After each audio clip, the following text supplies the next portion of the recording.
ठंड में घर आए ननद के अमीर ससुराल वाले। सर्व मंगल मंगले शिवे सर्वार्थ साधिके शरण्ये त्र्यंबके गौरी नारायणी नमोस्तुते।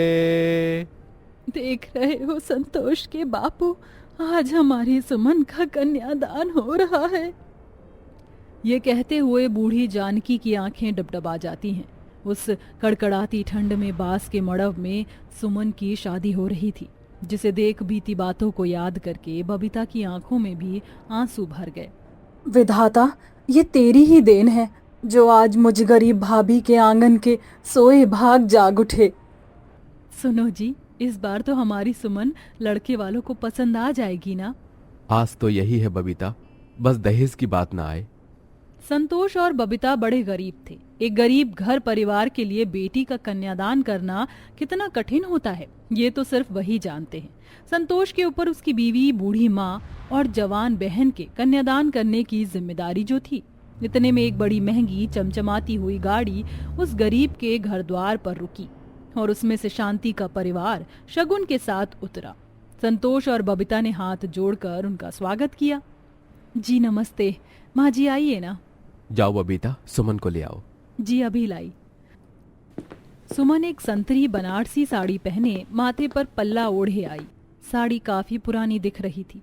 तभी शांति देवी की बड़ी बहू घमंड दिखाकर खुद में बड़बड़ाई, पता नहीं सासू माँ क्या देखकर इन गरीबों से रिश्ता जोड़ रही हैं।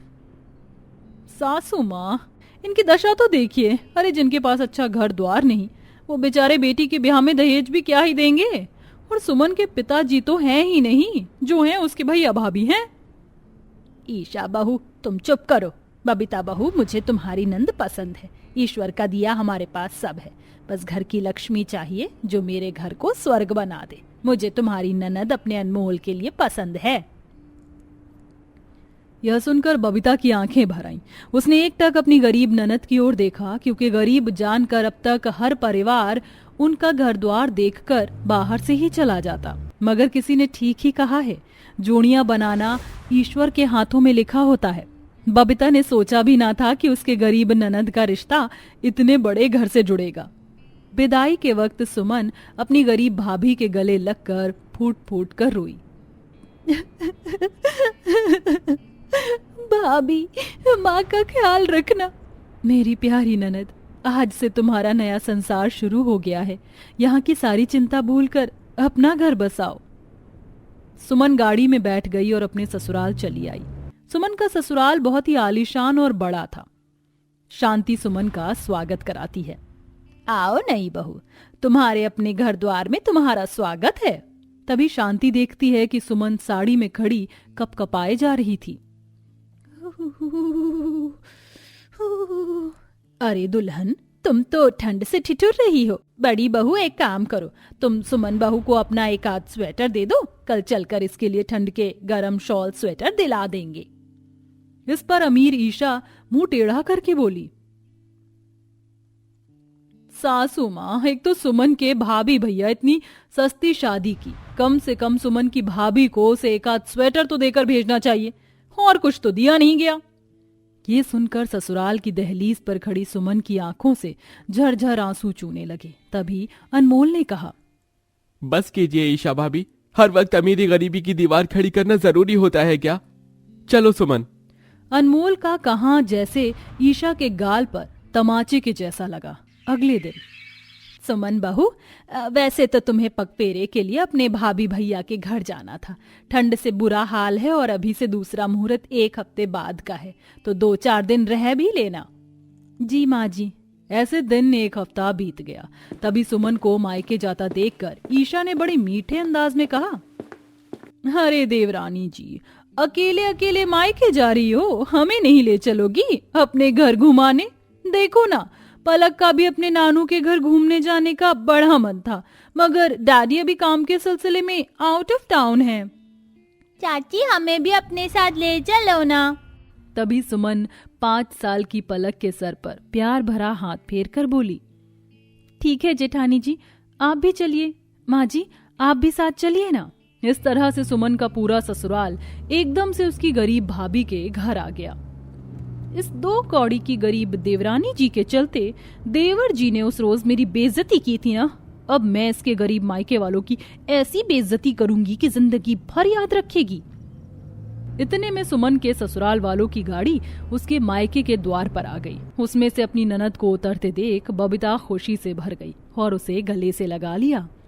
सुमन, मेरी प्यारी ननद, कैसी हो तुम? खुश तो हो अपने ससुराल में?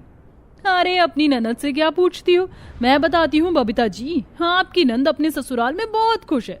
अब एकदम से माटी के घर से निकलकर कोई आलीशान बंगले की बहू बनने की खुशी अलग ही है ना।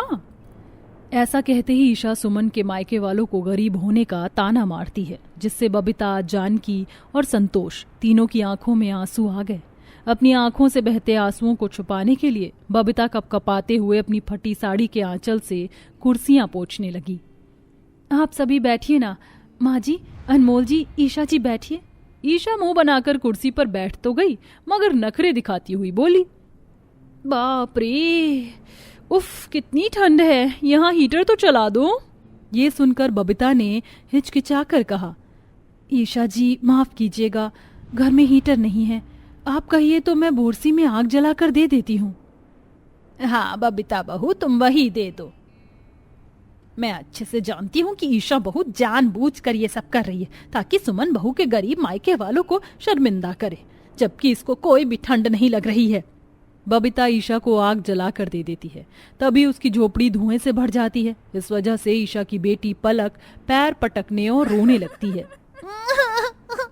मम्मा, मुझे धुआं लग रहा है बहुत। ओह गॉड, ये जला कर दे दिया। देखो मेरी तो बेचारी बच्ची की आंखों में कैसे जलन हो रही है। हटाओ इसे यहाँ से। दो बबीता, मैं इसे बाहर रख देता हूँ, तुम खाना बनाओ। चलिए बबीता भाभी, मैं आपकी मदद कर देती हूँ। तभी एक बार फिर ईशा कहती है, ओह गॉड देवरानी जी, तुम क्यों चूल्हा फूंक कर अपनी इतनी महंगी साड़ी को खराब करना चाहती हो? तुम भूल गई हो कि अब तुम्हारी शादी हो चुकी है, तुम एक अमीर बड़े घर की बहू हो। अब तुम्हारा इस मिट्टी के चूल्हे पर खाना बनाना अच्छा नहीं लगता।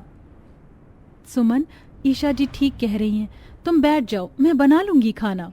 यह बोलकर बबीता खाना बनाने लगी और उसकी बूढ़ी सास जानकी उस भयंकर ठंड में लकड़ी बीन कर ले आई। अपने गरीब मायके वालों को अपने ससुराल वालों की स्वागत में इतना दुख उठाते देखकर सुमन अंदर ही अंदर बहुत दुखी थी। बबीता ने गरीबी में भी ननद के ससुराल वालों को खीर पूरी खिलाई। देखते ही देखते रात ढलते एकदम से ठंड दुगुना बढ़ गई। झोपड़ी के टूटे फूटे हिस्से से ठंडी हवा साए साए करके घुसने लगी। मम्मा, निन्नी आ रही है। ओके बेटा। सुमन, हम सोएंगे कहाँ? अपनी भाभी से कहकर बिस्तर लगवा दो। बबीता बहू, पहले बिस्तर लगा दो। बबीता झटपट से गुदरी और चटाई बिछाकर बिस्तर लगा देती है, मगर जैसे ही ईशा एक कंबल देखती है तो जानबूझकर हंगामा खड़ा कर देती है। ओ गॉड सुमन, तुम्हारी गरीब मायके वाले अब क्या घर आए मेहमानों को जमीन पर सुलाएंगे? बेटी, हम गरीबों के पास जो है सो यही है। अरे तो एक दिन के लिए बेटी के ससुराल वालों के लिए महंगा कंबल किराए पर ही मंगा लेती माँ जी। क्या आप लोगों की इतनी भी औकात नहीं थी? अगर पहले पता होता कि मेरी गरीब देवरानी के मायके वाले हमारा ऐसा स्वागत करेंगे तो मैं यहाँ कभी नहीं आती। हाँ खैर, अब ये पता चल गया कि गरीबों के यहाँ कैसा गया गुजरा स्वागत होता है।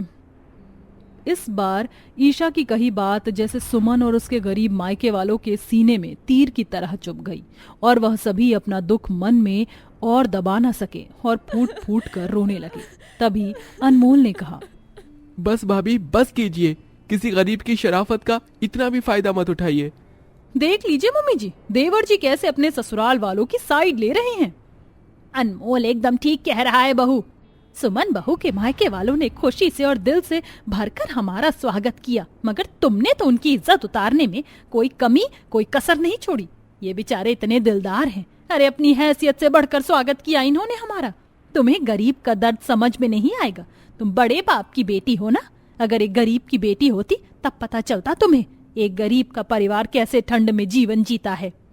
शांति की कड़वी बातें सुनकर ईशा का घमंड टूटते हुए देर न लगी और उसने हाथ जोड़कर सभी से माफी मांगी। आप सभी मुझे माफ कर दीजिए, मुझसे गलती हो गई।